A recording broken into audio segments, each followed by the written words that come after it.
त्योहार आते हैं, कोई बात हुई, वो व्रत के खर्चे, ये त्योहार मनाते हैं दिवाली का, दीपावली, ये किस लिए मनाते हैं कि भगवान श्री राम सीता जी को लेकर घर लौटे थे।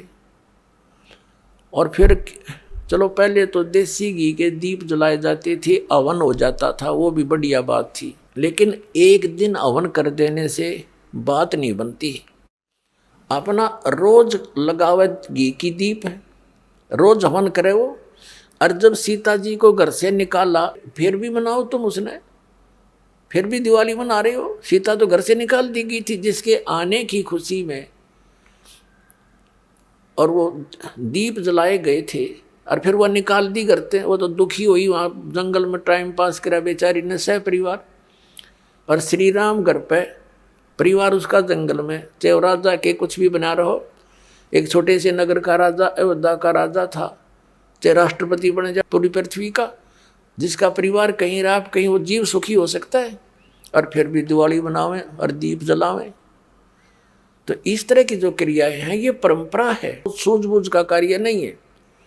फिर बम छोड़ते हैं त्योहार के दिन, तरह कितना प्रदूषण फैलाते हैं, आग लग जाती है। तो यह परंपरा बनाई तो बच्चे आकर्षित हुए, इसको समाप्त करेंगे धीरे धीरे। और क्या की खुशी, एक भगत कह रहा था, बोला जी नाम लेने के बाद ज्ञान हुआ हमें, और पहली बार त्योहार मनाया हमने अपना। हमने 10 वर्ष हो गए ना दिवाली मना ली, ना तीज त्योहार मनाए, और ना होली मनाई। कारण क्या रहा कि हमारा परिवार है, 5-6 भाई हैं, मेरे दादा है, उसमें किसी का कोई मृत्यु हो जाती है, कभी हमारे घर में हो जाती है। पिछली बार मेरी बहन विधवा होगी, सारा 1 साल तो फिर मनाना ही नहीं कुछ भी, 1 वर्ष पूरा नहीं हुआ इतना दूसरी घटना घट लेती है। और 10 वर्ष हो गया हमने कोई त्योहार मना के नहीं देखा। फिर कहाँ गई वो दीपावली। और परमात्मा कहते हैं इसे गंदे लोक में, जैसे नानक साहब जी से कहा था कि आप यहाँ खुशी नज़र नहीं आते, मायूस बने रहते हो। तब नानक साहब जी ने कहा था, ना जाने काल की कर डारे, किसी भी ढल जा पासावे, अर्जी नाते सरते मौत खुड़क दी, उन्होंने के डांसावे। एक समय एक लड़के का ब्याह था, पहले दिन डीजे बजा रहे, घर में भी नाचे कूदे, बहन भी उसकी घुड़चड़ी पे उसका जो निकाली हुआ फेरी, वो भी चित्र समाचार पत्र में। अगले दिन विवाह के लिए जा रही थी बारात, वो दुल्हे वाली कार टकरा गई एक टैंकर से, ट्रक से या टैंकर से। 6-7 सदस्य थे, घर के भी थे उसमें 2-3 और वो दुल्हा भी, सारे मर गए। अब फिर टक्कर मार मार कर रो रहे हैं, बाल पाट रही वो बहनें, पहले दिन जो डांस कर रही थी, नाचन कूदे फंड कर रही थी। तो परमात्मा कहते, ना जाने काल की कर डारे, किस भी ढल जा पासा वे, अर्जुन आते सरते मौत खुड़क दी। फिर क्या किया, सी यहाँ पर क्या डांस करें, टाइम पास करो, विवाह करो, बच्चों का संयोग जोड़ दो सिंपल वे से।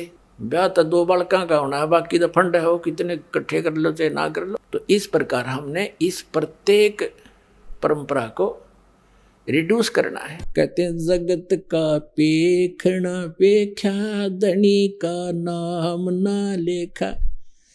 अब एक दूसरे के सिर पर धरे बैठे, उसने ऐसे कर दिया, उसने ऐसे कर दिया, किंतु जो करने वाले का तो जिक्र भी नहीं। तो इस प्रकार वो त्रेता युग में आए थे भगवान मुनिंदर रूप में परमात्मा। उस समय नल नील को स्वस्थ किया, और श्री रामचंद्र जी के ऊपर जो पहाड़ जैसा दुख था, वो पुल बनवाया। और परमात्मा कहते हैं कि धर्मदास जी को समझाते हैं कि तुम इन राम कृष्ण को भगवान मान बैठे, किस आधार से? एक छोटे मोटे इनकी लीला देखकर कैसे कि श्री कृष्ण जी को तुमने राम मान लिया, भगवान मान लिया, कि उसने गोवर्धन पर्वत उठा लिया, गिरिराज बोलो जिसने। और आपके पुराण बताते हैं, आप खुद कथा सुनते और सुनाते हो कि शेष नाग सारी सृष्टि न ठारा, जिसको ऊपर पृथ्वी भी सारे ये लोग ग्रह भी प्रह भी। तो एक पहाड़ के ठाण तो भगवान मान लिया, तो शेष नाग क्यों नहीं माना तुमने परमात्मा? और फिर आप ये भी कथा सुनते हो श्री राम के उसमें कि द्रोणागिरी उठा कर ले आए भगवान श्री, ये हनुमान जी द्रोणागिरी उठा ले, तो इनमें भगवान हनुमान भगवान क्यों नहीं? क्या बताते हैं के गोवर्धन श्री कृष्ण धारो और द्रोणगिरी हनुमंते, शेष नाग सब सृष्टि उठारा, इनमें कौन भगवंते। फिर क्या बताते हैं, कहते हैं समुद्र पाट लंका गयो, वो सीता को भरता रे, और अगस्त ऋषि ने ये सातों पी लिए, इनमें कौन करता रे। एक अगस्त ऋषि वे हैं जिनमें ऐसी सिद्धि थी कि उन्होंने एक घूंट में सातों समुद्रों को पी लिया था, खत्म खाली कर दिया था इसको, फिर प्रार्थना करी तो वापस उसको छोड़ा था। तो परमात्मा कहते हैं तुम मानते हो कि श्री रामचंद्र जी ने समुद्र पर पुल बना लिया इसलिए भगवान मान लिया। कहते अगस्त ऋषि ने सातों पी लिए थे, वो क्यों ना भगवान माना। फिर कहते काटे बंधन विपत में, कठिन कियो संग्राम, चिन्हो रे नर प्राणिया, ये गरुड़ बड़ो के राम। ओए होए, कहते तुम्हारा भगवान श्री रामचंद्र जिसको तुम भगवान मानते हो, वो तो नागफास में आ गए थे सारी सेना सब समेत, और गरुड़ ने आकर तुम्हारे भगवान का बंधन काटा था श्री राम का। तो गरुड़ बड़ा हुआ, तुम्हारा श्री राम बड़ा हुआ, कुछ तब बुद्धि तो काम ले लो।